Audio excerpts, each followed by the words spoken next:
بسم الله الرحمن الرحيم. السلام عليكم ورحمة الله وبركاته. maanta sida caadiga ahayd waxaa qabsoomay shirkii golaha wasiirada oo ahaa shirkii afartanaad ee golaha wasiirada toddobaad walba ay yeeshaan.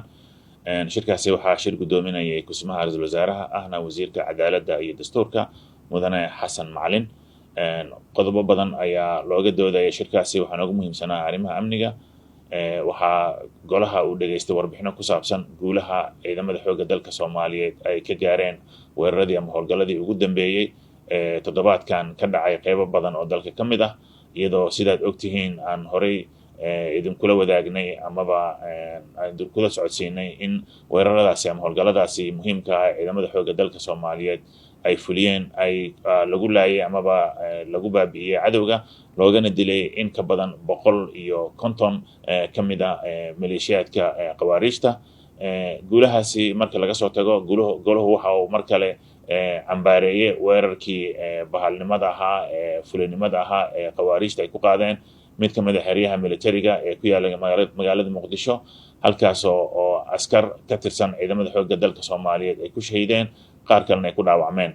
Golahu mar kale tacsi ayuu u dirayaa ummadda Soomaaliyeed, qoysaskii eheladii ay ka shahiideen shuhadadaasi geesiyaasha ah ee u dhabar adeegay in ay Soomaaliya u adeegaan amaba ay cadowga waddankani ka xoreeyaan. Waxaa kaloo golahu uu u duceynayaa inta ku dhaawacantay oo aan ilaahay uga baryayno in uu ilaahay u boogadhayo isla markaana caafimaad degdega uu siiyo.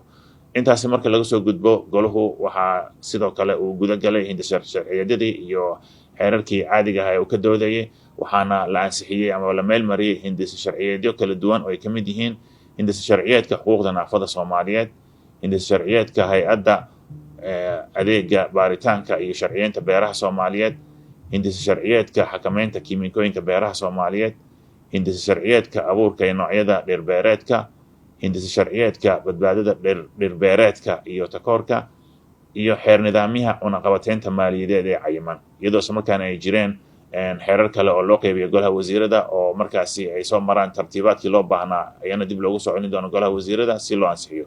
Aad baad u mahadsantihiin.